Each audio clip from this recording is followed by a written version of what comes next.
catfish tacos.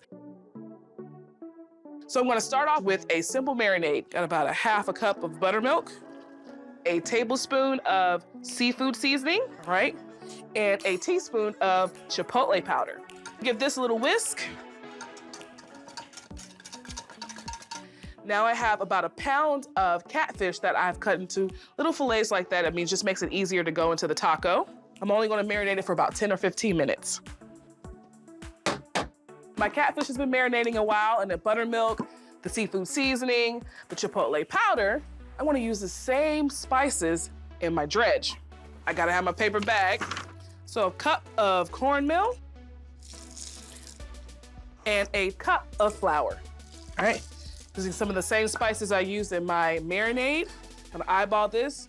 Say about a tablespoon of seafood seasoning, a teaspoon of chipotle powder, a little spice, and a pinch of salt.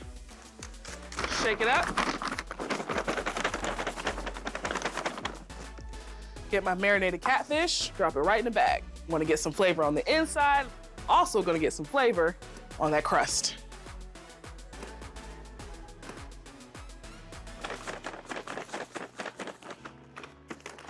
And you wanna do these in batches because if you put too much of the catfish in this bag, it's gonna get overcrowded and each piece will not get evenly coated.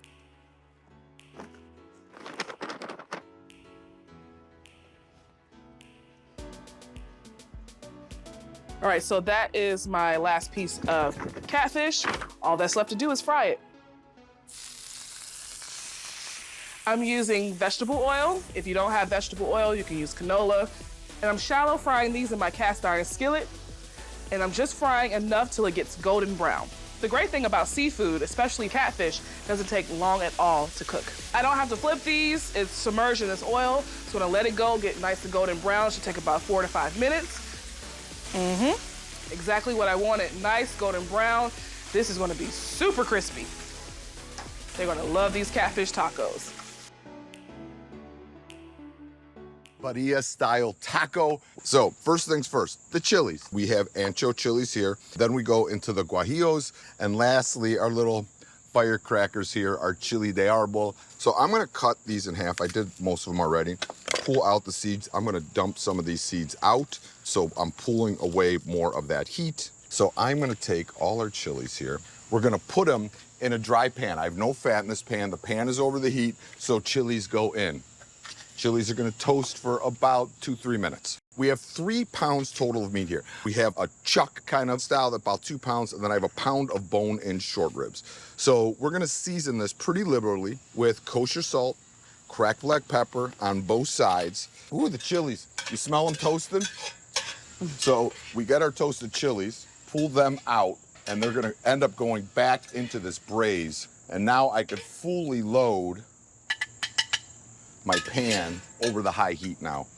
Once the pan is hot, we add fat. Now we're gonna place our meat in there, and we are gonna brown all the sides of the meat.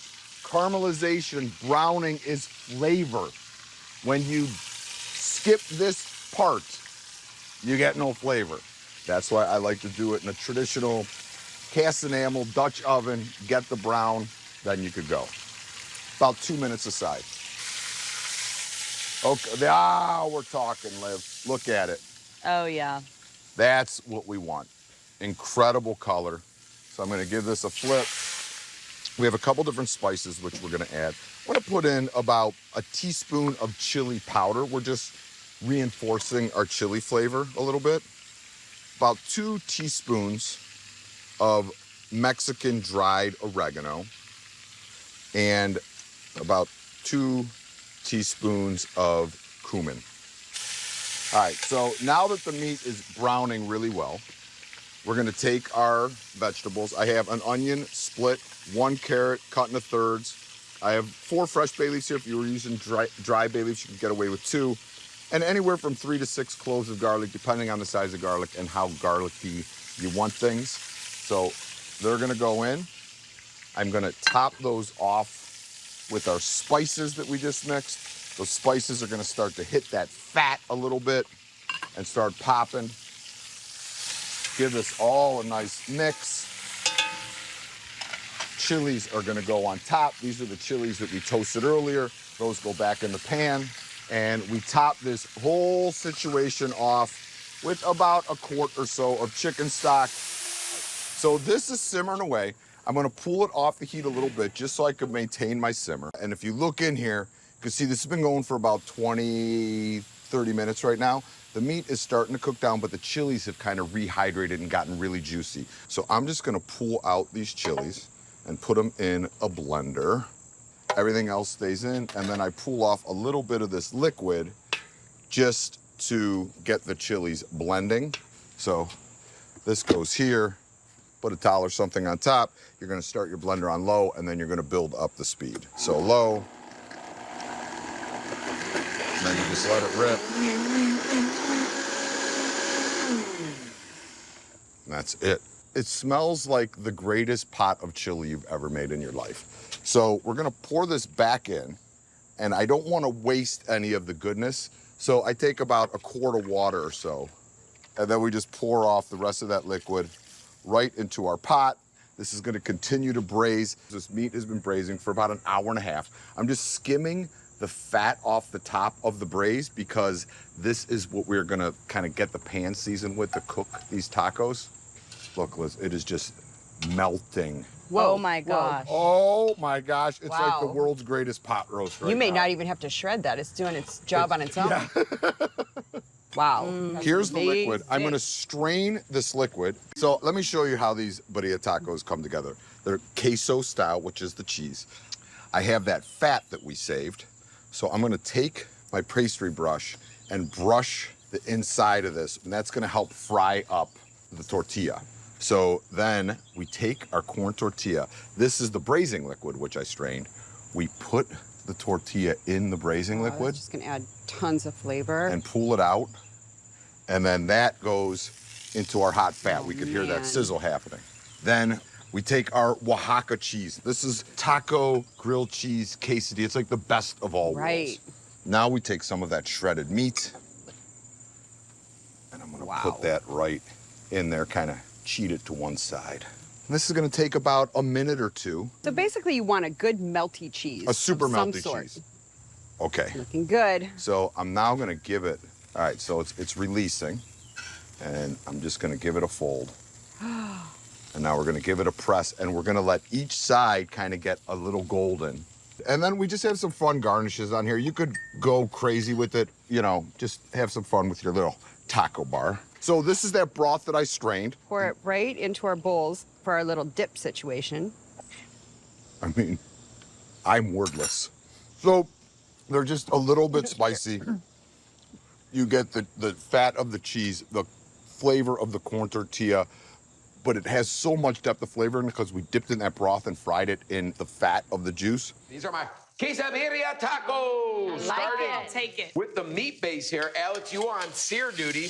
I have bone-in short ribs and big cubes of chuck roast right in there. We seasoned these. We seared them hard. Take them out. Take them out. We'll get our vegetables and peppers going here. Super simple. I'm using the fiery element I'm You need using. any peppers I have over here? No, thank you, because we're only using dried peppers Oh, I here. love. Starting with guajillo chilies. I love. And then ancho chilies. Guajillo chilies are fresh marisol. And then your ancho chilies are ripe poblano chilies. These have got the same spice as a jalapeno. Yeah. So, Sonny, for you, I took the seeds out. What? Opened the stem, I cracked like them out, the shook them heat. over the garbage. We're gonna throw them right in some boiling water along with these dried chilies to rehydrate them. Very simple recipe too. Quartered white onion right in there, almost making a salsa.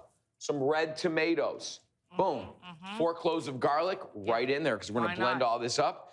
And a little bit of that beef base we love. We keep in our fridge just to help amp up that braising liquid. Amp You it don't up. salt or the water or anything, right? You Oh, just that mix beef it. base is so That beef salty. base is gonna Yeah. do it. I promise you. We're So gonna salty. simmer this for about 5 minutes, let it steep until those peppers are pliable and soft. I got some ready to go right here. Those perfectly cooked onions and tomatoes and peppers go right into a blender. I love that. And we're gonna reserve all that poaching liquid as our braising liquid. So you get all the flavor infused in there. You have this ultra rich, spicy. Oh. I have some cumin and some oregano. If you can bloom that, please, maybe throw a little oil in that too if there's not enough fat. Just bloom it in that fat, those beautiful herbs and the cumin. Smells Is great. necessary, and we're gonna blend up all those peppers. Oh, look at that. Willy-nilly. Willy-nilly. Willy-nilly, I said Look it. at that. There goes your color. But you can already smell that, right? The oregano in there, the cumin, it's just necessary. And look at all that beautiful fond on the bottom. It's scraping, all that caramelization. All that pepper flavor is about to go in right now, right in Smells that so fat. Almost frying that salsa, if you Yeah, you will. gotta fry that. Yeah. So Right? much Just flavor something magic happening here. happens when it hits that oil, and we're gonna nestle that chuck in there. It So smells incredible in here. Oh my good. god. Bone-in short ribs. It's like quesabirria is like the French dip of tacos. Well, I mean, you know, people, it's exploding all over the internet, but this this is from the Jalisco region.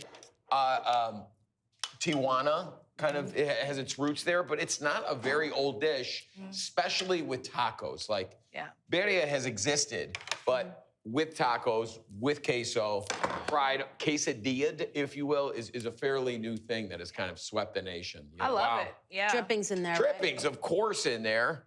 Now we're gonna take the rest of that braising liquid, or that poaching liquid, and we're gonna Beautiful. just cover it. Leave some of the tops exposed. We have a giant bay leaf from the old country, obviously. I mean, look at that thing. That's like half a bush. Now we are going to place it in the oven, 350 for 3 to 3.5 hours. Until when? Uncovered. Wow, that's Wow. Done till it's shreddy. Till it's shreddy. Uncovered. Exactly, You mean Miss till Sunny. it's ready? Till it's shreddy and ready. Okay, so maybe start checking at 2.5, but these were fairly thick. I got some going here, but first, remember all that beautiful meat? No. I've been hand shredding it, right? You got that piece of chuck right there. Look at that. Look at that. Zero resist. Slow and low, baby. And again, I love to use my hands because every so often you'll find a little kind of vein of fat, gristly stuff that's not awesome. Totally edible, totally rendered, but remember that short rib? Right off the bone, I peel the bone off. You got that kind of hard, fatty band there. That bone. No me gusta, and then it comes apart. Right? We're gonna zip through all these. Could you do this in a slow cooker? You can Yeah. definitely do this in a slow cooker, right? Jeff, I really love that you're taking a recipe that has become so popular on social media and breaking it down. Break you it know? down. Breaking it down. It's like we see it on Instagram all the time. Now we know how to make it. And then, of course, that liquid separates from fat. So I ladled a bunch of that beautiful braising liquid, especially the stuff off the top, put it in a bowl and let it sit for a minute. Now we're gonna take that orange fat and paint the outside. That gives it that greasy, like That greasy taqueria orange vibe. vibe to it, face down like that. I got some Oaxacan cheese here, queso Oaxaca, which is a great melting cheese, similar to mozzarella. Could you use Monterey Jack? You can use Monterey Jack, but I would either stick to the Oaxaca cheese or the Chihuahua cheese. I think that, to me, are the two best cheeses for this, because that's, you get that chew. We're making the beef. These are going right on a medium griddle, okay?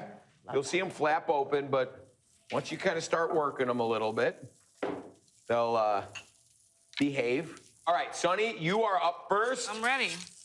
I'm here in the hot seat. Ooh, you're here in the hot seat. I'm gonna give you this one because I'll I take know it. you'll like that. It looks pretty. And I'm gonna give you one with a little bit of cheese skirt on there. I'll take it. Now I got these ramekins ready to go. Hook me up with You that take jus. that warm, beautiful consomme here, and that's what they call it. I know it's not like, you know, we didn't do a, you know, an egg white raft and done all that. This is a little more street style, but totally infused with flavor.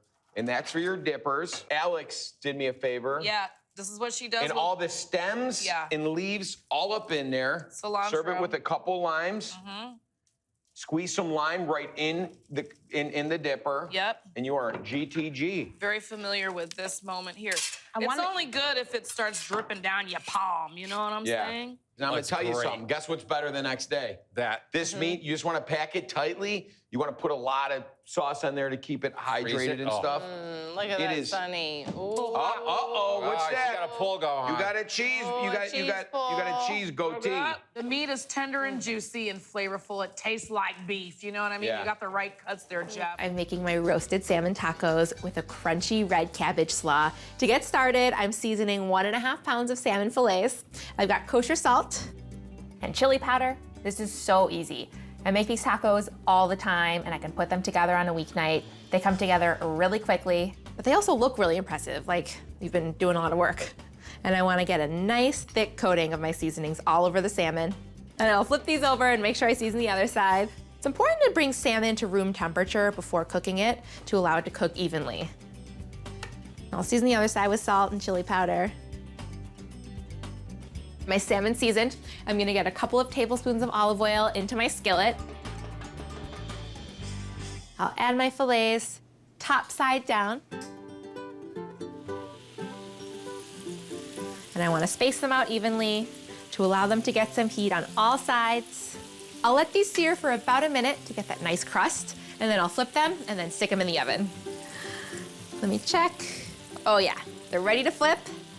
Salmon, I feel like, can be intimidating to people because it is very easy to overcook it, and then it'll get dry and not so great. But once you get the hang of it, you're gonna be cooking salmon every week too.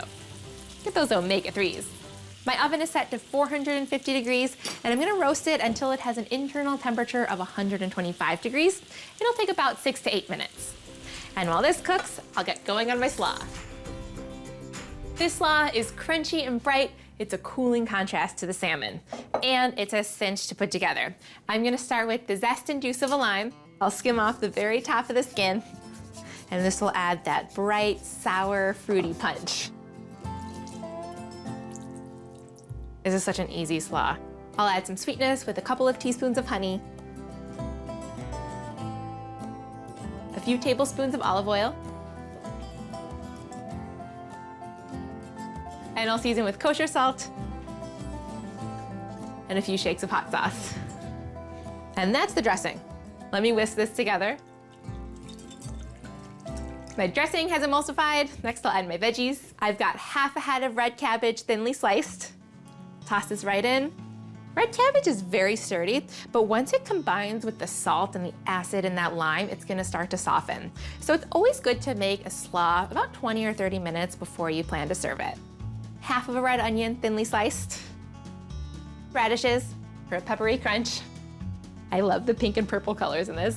And lastly, some fresh cilantro. This will add great freshness and a nice contrast to the pink and purple. And I'll toss it all together to make sure everything is coated in the dressing. This is glossy and coated in that dressing. Let me transfer it to my serving bowl.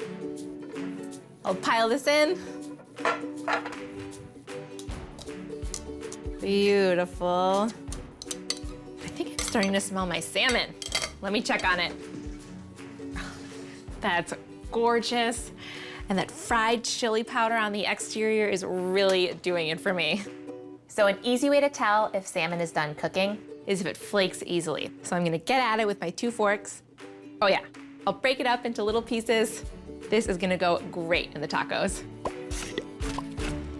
Oh my gosh. Hey, This is incredible. I thought you could use a casual vacation from Wheat Harvest. That's exactly what I need.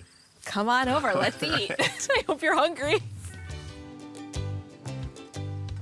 Yeah, it's great. Fried chicken Verde tacos. Rotisserie chicken is the star of the show yet again. And I added just jarred salsa verde, just right out of the jar. And I'm stirring the chicken and the salsa together just so the chicken is totally coated in all that yummy green wonderfulness. So I am going to build the tacos. I'm gonna fry 3 at a time, so I'm gonna go ahead and build those. A good spoonful of the salsa coated chicken, right on 1/2 of the tortilla. And I'm using corn tortillas for these tacos. Okay, I pretty much got them assembled, and now I'm gonna cook them, and this is the fun part. I'll take the first taco, fold it, and use the tongs to help keep it closed while I put it in 1 inch of hot oil. Then I'll do 2 more. By the time all 3 are in, the first one's ready to flip, followed by the others. Then after about 30 seconds, I'll take the first one out, wrap it in a paper towel, shake it to get the excess oil off, put it on a paper towel lined plate, and do the same with the other 2. I told you it was a messy proposition, but again, that's what makes them so good. And they're really fun to make with friends, and it's just a really fun interactive taco experience. So I'm gonna make a little bit of a dipping sauce for the tacos, and all it is sour cream, more salsa verde.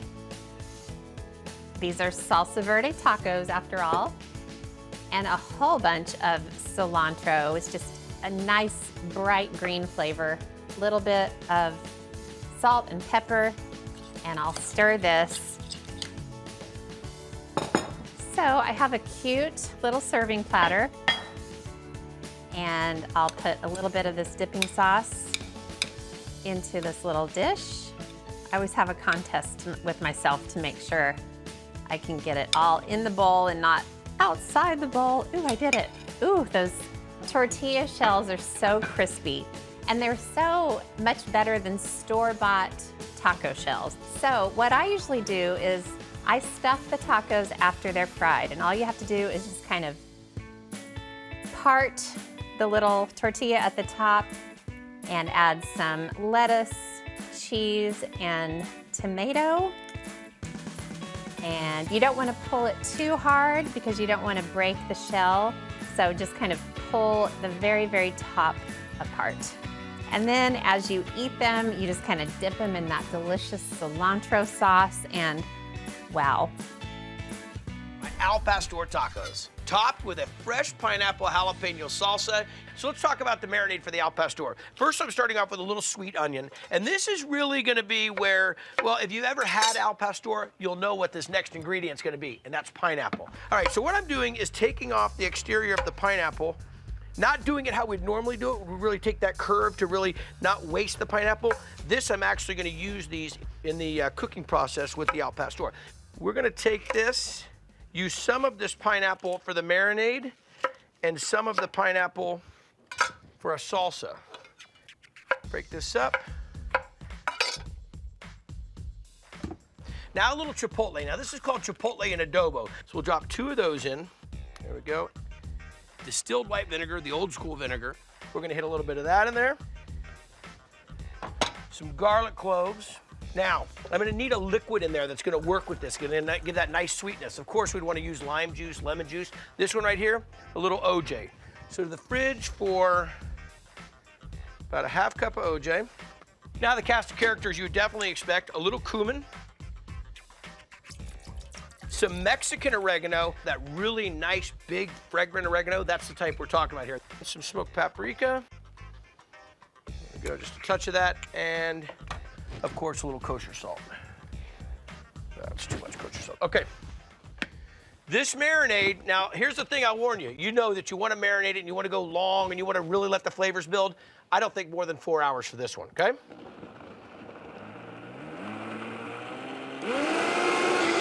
There we go. So the bone-in cross-cut shoulder, drop that in. Drop in, well, all that marinade. And this can go for, you can take this to the fridge, or you could just let it go on the countertop. We're looking for about 2, maybe 3 hours. Okay, kind of move it around here a little bit. All right, seal this up, and we are good to go. Now let's talk about the salsa.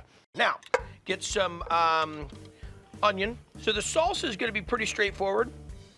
We're gonna let the jalapeno work with the sweetness of the pineapple. Really nice fine dice, just so it kind of just melts into it.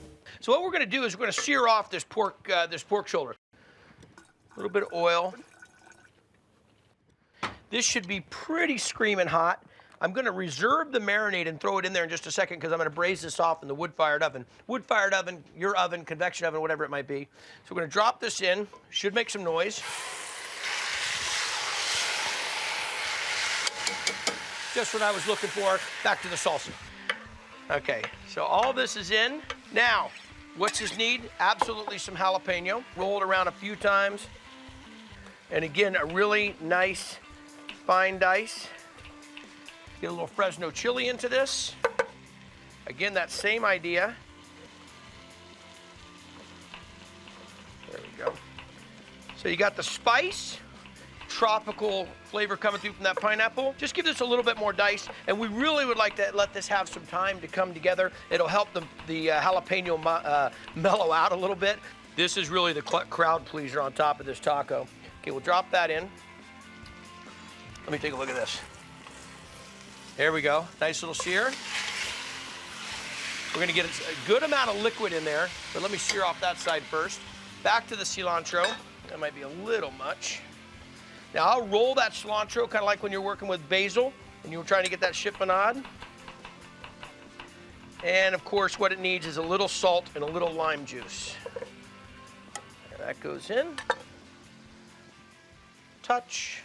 Now, anytime I'm gonna throw lime juice in, of course I'm gonna throw a little lime zest because that gives that real great citrus flavor without all the acid. So we'll just give it a little zest. Remember, once you've cut that lime, it's real hard to zest it. So I'll just roll that a few times.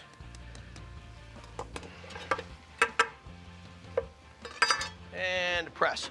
You would be amazed. Now listen, I'll tell you about this because I think you've seen it. You might not have a lime press. Here's what happens. Citrus is super expensive different times of the year. So if you're gonna do it, get everything out of it. This should almost turn it inside out. But I still watch people all the time just sitting there wringing it with their hands. Maybe they'll get a fork in there and kind of give it a little bit of work. You cannot beat in any way, shape, or form a citrus press. So look at this. Everything out of there. See how it turns almost inside out? And awesome for the compost. Okay. Give that a little stir. And we'll let those jalapenos just start to work and break down inside of all that onion and pineapple. All right, look at this. Seared off nice, good crust on both sides. Told you to hold on to the marinade exactly. We're gonna take this leftover marinade, pour it in on top, okay? Don't worry, that's not all the liquid. You need to come about halfway on this for the liquid to really get that braising, to get that to work in there, so it's gonna be shredding apart. So we get a little chicken stock. Low sodium, because we've already got enough of our own seasonings that we put in there. So we'll hit some of the chicken stock in about halfway up. This is gonna become the lid for this al pastor. So what happens, I'm gonna throw them right on top. So we're gonna get the flavor and we're gonna get all those enzymes working to break this down to make it super tender, like that. Grab a towel, into the oven, 350 degrees, 2, maybe 3 hours. We'll be able to check it, just seeing how fork tender it is. But how cool is that? Using the pineapple as a lid? Listen, al pastor, the Guy Fieri way, hanging out at the ranch, but just take a look at what we're dealing with right there. You have the skins of the pineapple sitting on top of that beautiful pork shoulder that had a chance to marinate, braised it off a little chicken stock and the marinade itself. We'll let this cool down for a second. This is what we've been waiting for. I'm telling you what, you are gonna flip when you try this. So I'm just giving this a quick little chop, and I'm just gonna drop this right back in. So look at that. Oh. Now I've got some great condiments over here, one being this pineapple salsa that I made.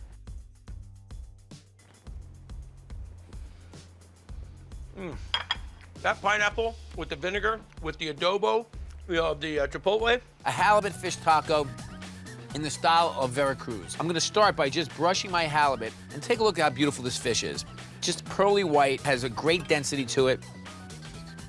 All right, so some salt and pepper, and I'm gonna use some chili powder. This is ancho chili powder. I'm gonna turn it over and we're gonna do the same thing on the bottom as well. I have a nice hot grill here and we're just gonna sear this top side down first. Okay, very important when you're grilling fish. The longer this halibut sits on that hot grill, the easier it will come away from the grate itself, okay? So we're just gonna let it work. So now we have our tomatoes and our jalapenos that we grilled. We can actually start making our relish while our halibut cooks. So I'm going to dice up our tomatoes. Now, you can see it still has a lot of texture to it. So now the jalapenos, I'm just gonna slice very thinly. Capers, this is where Spain helps Mexico out. Some Spanish olives. I love green olives. Then we're just gonna cut these in half.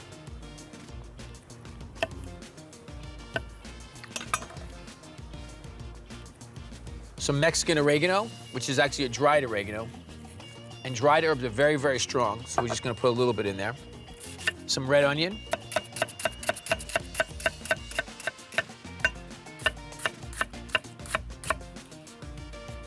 Red onion, some lime juice, we'll just squeeze away. A little splash of olive oil. And that should be our Veracruzana relish. Beautiful. Let's check on our fish.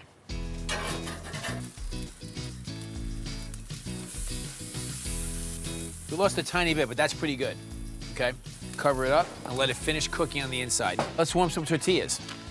Corn tortillas. Now you can use flour tortillas if you want. And I just like to put them on the grill just to get them to be a little pliable. You probably should use a pair of tongs to do this, but since I've been cooking for so long, I have no feelings left in my hand, so it doesn't really matter anymore.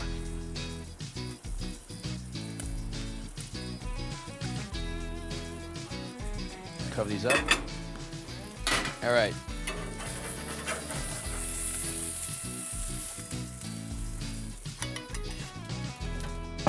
Okay. Beautiful. So now what I like to do is just break it up into pieces. Love this fish. I'm just gonna take some fresh lime, squeeze it on top, some fresh cilantro, a little bit of extra virgin olive oil, and then I have some cabbages here as well. So a little bit of raw red cabbage, maybe some Napa cabbage. So you're almost making like a halibut and cabbage salad. And now we're ready to make some tacos. So we're just gonna take a tortilla, some of our halibut, and then some of our Veracruzana relish, fold it up. Taco time. My BFF Hyacinth and her soon-to-be daughter-in-law Mallory are on their way to the ranch for a meeting, but it's really just an excuse for us to get together, eat shrimp tacos, and drink a little wine. I always love it when they come over to the ranch. To go over the top of the shrimp tacos, I'm gonna throw together a really simple slaw. I've got some regular cabbage and some purple cabbage. And now I'll make the dressing, which is equally simple. I'm gonna start with about half a cup of mayonnaise and some milk. I always start with that creamy base, no matter what dressing I'm making. And then just sugar, vinegar, and cayenne. I like to add a little sweetness to the dressing. Hyacinth and Mallory have been going to market for me. They went in the months leading up to the mercantile opening. I was a little busy and couldn't go, and they have been so helpful to me. I'm gonna add a little salt and pepper. They go to market, kind of scout out what's there, separate the wheat from the chaff, and then we get together. They show me everything they found, and we make our selections. Okay, now the dressing goes over the cabbage. That really was the perfect amount of dressing. It's a good sign. I just have a couple of more things to add to the slaw. I'm just gonna use half a fresh jalapeno, and then I have a ton of cilantro. Now I just gotta toss it up. Make sure all of the cabbage is coated in the slaw. It's time to move on to the shrimp. I've got a skillet that I've been heating some vegetable oil in, and I'm just gonna go straight into the skillet with them. The great thing about shrimp with 16-minute meals is they take almost no time at all to cook. Even some big pieces of chicken can take a good 15, 20 minutes to cook all the way through. Shrimp, we're just talking about a couple minutes, especially when they're this nice small size. The shrimp are cooking away, so it's a good time to sprinkle on a little bit of cumin. I've got some red enchilada sauce. If you can find Mexican red sauce in a can, it is particularly tasty. Okay, now this skillet is so hot, the sauce is really gonna start bubbling up. And just because I can, I'm gonna drop in a little pat of butter just to add some extra richness and loveliness and awesomeness, and I could go on and on. So I'm gonna turn the heat down to simmer just so they keep warm. Okay, I just wrapped tortillas in a paper towel. I'm just gonna warm them up for about 40 seconds. All right, I'm hungry. Are you? Me too. Yay. It's always nice to have dinner meetings. Love it. Hello. Hey, get on in here, girls. Oh, your ears are here now.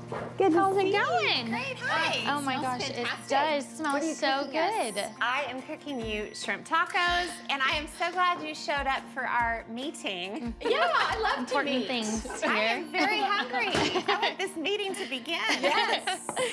So I've got the shrimp simmering away. Oh, I've got wine glasses for us too. Oh, say no more. Hyacinth knows me so well. She knows when I'm dropping subtle hints. Oh yeah, that was subtle. I'm digging in over here. Girls. Don't mind me. Woo, hot, hot, hot. Yum. So yeah, just dive in. Here, Okay. Mal, get some shrimp. Ooh, yum. Slaw. Yes, indeed. Say no more. And it oh my is gosh, this looks so good. spicy, Okay. shall we say. Okay. I might put on the side for now. So, Mal, what is wrong with this picture? Wedding diet. She's got to fit into her wedding dress. Oh, I've been there. I've been there. It's been 20 years, but I've been there. We're beyond that now. I'm ready You get to be to a past point it. where you just don't worry about it that much. Your pico de gallo is my absolute favorite. yes. I'm actually gonna grab some avocado. Yeah. Everybody needs a glass of wine. Got it? Say no more. You guys ready to go eat? Absolutely. Cheers.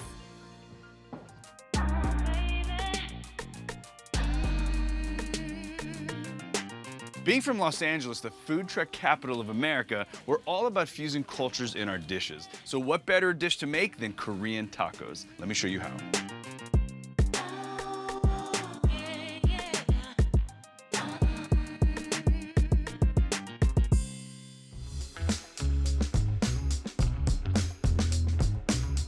So what really makes this dish Korean is gochujang, which is a Korean pepper paste. It's sticky, sweet, and savory. You could substitute sambal or chili garlic sauce, but in my opinion, it's worth the find. I love short rib for the Korean taco because it braises down nice and tender without being dry. They come either boneless or bone-in. Grab the boneless to make your life easier. So Brussels sprouts are my personal spin to these Korean tacos. Their earthly sweetness pairs perfectly with the meat. They also cut the fattiness and the richness as well. These short rib tacos are awesome for a party. You can also make the ingredients ahead of time and store them in your fridge to put together the perfect late night or hair of the dog snack. The short ribs are the star of these tacos. Once they get going in the oven, you'll have a few hours to braise. So chef tip, make them a day or two ahead and they actually taste better. First thing we have to do is get these short ribs braising. And all braising means is to cook a tough piece of meat in a bit of liquid, slow and low, until it gets that kind of pull apart, tender deliciousness. Then we're gonna cut some vegetables up. I'm gonna show you how to make an awesome Korean gochujang taco sauce, and we'll put it all together into a delicious taco. So I'm starting with my mirepoix, which is celery, carrots, and onions, but in this case, I'm using shallots. With mirepoix, I just want you to rough chop. That means don't worry about any specific shape. Just cut it into kind of large-ish dice and keeping all the vegetables in a consistent size. Some of you might be worried about skins on shallots, but you're not eating them anyway. It's really kind of an extra step to be peeling them. These are gonna cook down over time and really marry their flavors into the braise. To build the taco, I'm cutting the onion into small dice and I'm shaving the Brussels sprouts into thin strips. So people have always asked me, how are you so fast with the knife? Yo, it's just straight up lots of practice and a lot of experience. I've probably run over 10,000 hours behind a knife, and that's the only way you're gonna get good. So for the actual short ribs, we have to do a little bit of prep first. So I'm cutting these short ribs down into smaller pieces because they'll braise a little faster. These are probably like 2 to 3 inch blocks. And we have to prep the meat before we sear. We're seasoning pretty generously with salt and pepper. And then you're gonna wanna give these a light coating with all-purpose flour. Well, what the flour is gonna do is help absorb some of the moisture off the meat, and it's gonna help get a nice brown crust. I'm just coating all sides of the short ribs very lightly, and then we're gonna fire up the pan. I'm gonna start with a high temperature oil and back that up with butter. The oil's gonna give me heat tolerance, meaning I can get this pan screaming hot, but the butter's gonna give me good flavor. You wanna make sure not to overcrowd the pan, It should look like every piece of beef could turn over without crowding the pan too much. The more pieces of meat you load in here, the cooler this pan gets. Because what you're doing here is actually frying the surface, you're browning the surface. The cooler this pan gets, the more steam you're creating, and that's not what we want. If your meat's browning a little slower, then just kind of take the time. Don't rush to turn these pieces of beef over. You know, I grew up in this neighborhood in LA, right in between Koreatown, Thai town, a little Mexican neighborhood, a Salvadorian neighborhood. So it was just really organic that we in LA created this kind of Korean mashup taco. This though is totally my version of it. I wanted to take like a really delicious street taco and marry it with some really great French technique. I feel it's the best of both worlds. I mean, a perfectly braised short rib married with a Korean salsa is kind of the perfect thing to eat to me. So beef is GBD, meaning golden brown and delicious. It's time to add the mirepoix to the pan. What the mirepoix is really doing is adding even more layers of flavor. The shallots, the carrots, the celery are really just kind of boosting flavor and also helping to kind of start pulling off the bits of the beef from the bottom of the pan. Short rib is a tough cut of meat. It feels like very rare steak. This is just trying to kind of seal in the flavors, so as it braises in the oven, it starts to break down. I'm not trying to cook this through here by any means. I'm really just trying to get a really beautiful brown coating and let the liquid finish the job in the oven. So we're moving on to the red wine part. I'm using a really big red wine, the kind you'd want to drink eating a really big steak, because those two flavors really complement. My favorite wine for braising is Cabernet or Merlot, because you really want a big, bold wine for big flavors. The acid in the wine is also gonna break down that beef and create a really beautiful kind of sweet glaze. This is also called deglazing. Flash boiling the wine will really help to bring out all the bits that are stuck to the bottom of the pan, which are actually good things. We call that fond in French cuisine. Just think about that as the foundation of flavor. Now we're gonna add beef stock to kind of fortify even more beef flavor. Okay, come here. We gotta have a really quick chat. It's absolutely critical that you don't bring the level of liquid past the halfway mark because you're not braising anymore, all right? So remember, liquid halfway means braising. Liquid over the meat means boiling, no bueno. So the last thing I'm gonna add before this goes in the oven to braise is what I call a bouquet garni. It's basically herbs bundled together to enforce even more flavors, and a classic bouquet is going to be bay leaf, thyme, and some parsley. So this entire deliciousness goes in the oven at about 325 for about 2 to 3 hours, and I'm gonna pull it out, this perfect, tender, delicious short rib. Since that takes a while, I've already made one ahead of time to show you how to make this taco. Oh man, it smells like the most amazing pot roast you've ever smelled. That's what it smells like, with a hint of wine, which gives you that kind of acidic note, and then the herbs kind of permeate through my nasal cavities. This is amazing. Like, I want to eat it right out of the pan, but I'm gonna have to like hold back and wait for the taco. So the beef is braised down, it's time to make our gochujang sauce. So what is gochujang? It's very simply a sticky, sweet, savory Korean chili paste. Now, I think most people hear chili paste, they think super spicy, but on the spice scale, this is probably like a 4 or a 5. You can sub it. You could get maybe like sambal olek or chili garlic sauce, but it's so worth it to buy. To that, I'm gonna add soy sauce, which gives me the saltiness, sugar for sweetness, and just a hint of sesame oil. These are really all the flavors of Korean barbecue punched up with some spice. Whisk that all together until it becomes kind of this pourable deliciousness, and that's it. It's really that simple to make your own Korean salsa. To put it all together, I'm gonna start by heating up a little pan. Corn tortillas, delicious, but even more delicious if you toast them. And I think a lot of people forget that little step. So this is just a dry pan. My Mexican aunt would call this a comal. So you just want something hot. It doesn't have to be oiled, but this really kind of sweetens up that corn that's in here. I'm just gonna toast a few of those up. And I'm not even really cooking for color. I just want to get a nice aroma off of these corn tortillas. I'm gonna keep this pan hot because I'm gonna cook the Brussels onions and the short ribs. Speaking of short ribs, it's time to pull some short ribs apart. So I'm gonna show you what tender really means. I don't think I'm gonna bother with a knife. I'm just gonna use my tongs and just smash these flat. Look at that. So all that connective tissue in short ribs turns into luscious unctuousness. It's like eating the most perfect barbecue. It's just the perfect amount of like natural gravy and fat and velvetyness. This is something special right here. So with the same pan that we toasted the tortillas, I'm just adding a little bit of oil. We're gonna do the Brussels and a little bit of the onions because I've cut the onions so fine. I do want some raw onion flavor in there. And as the Brussels sprouts saute, they're gonna sweeten, they're gonna turn bright green, but I don't wanna kill them. Don't cook them so far that they turn soft and mushy. A little season. And now I'm gonna add my beef. And I like to add a little bit of the taco sauce to really season this taco meat. And this is gonna happen really fast because remember, the beef is already cooked. I just wanna put a little bit of cook on the onions and Brussels. There it is. Now I can start building tacos. So to put the tacos together, I'm just gonna grab those toasted tortillas. I'm an abundance guy, so I'm gonna do 3 tacos. And if it's just for you and your friends and your family, go big on these tacos. A little bit of onion, and then I'm gonna come over the top with a little more taco sauce. So here it is, my Korean short rib tacos. They're rich, delicious, and sure to be a hit.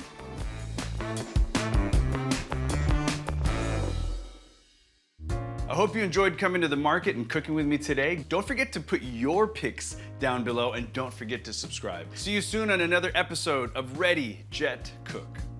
Just because it's a weeknight dinner doesn't mean it has to be boring. Nobody wants a boring dinner. My roasted salmon tacos are so delicious, and they're fun, and they're really easy to make. And they start with a rub for the salmon. So, first thing I have is about a teaspoon of lime zest. I think lime and salmon go really well together.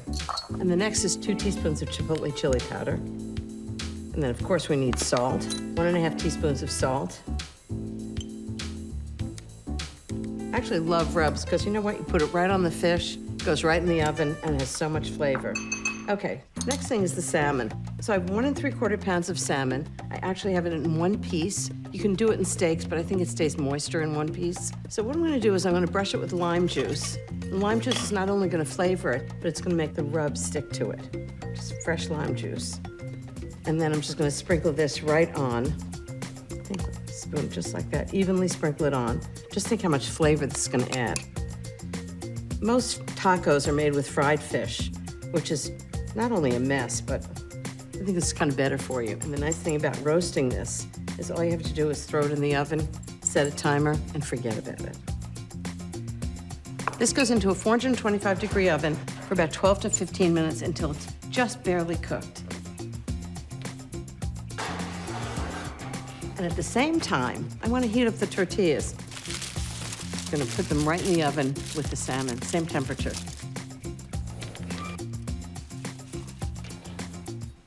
So the next thing I need for my salmon tacos is mashed avocados. That's 4 avocados. I need some lime juice, about 2 tablespoons, and this gives it flavor, but also keeps them from turning brown. I use sriracha. I like the flavor of it. You can use as much or as little as you like. You want a little heat, but not too much. A teaspoon of salt, about 1/4 teaspoon of pepper. And I'm just gonna mash it up. It's a little like making guacamole, but it's not guacamole. Actually, don't over mash this. I like to be creamy and chunky both together. Okay, the last part is slaw. This is it, and it couldn't be simpler to make. I put 3/4 pound of shredded green cabbage into a bowl with half a seedless cucumber that I sliced thinly on a mandolin. Then poured over 1/4 cup of white wine vinegar, tossed in 3 tablespoons of minced fresh dill, sprinkled over some salt, pepper, and just mixed everything together. I think the salmon's ready.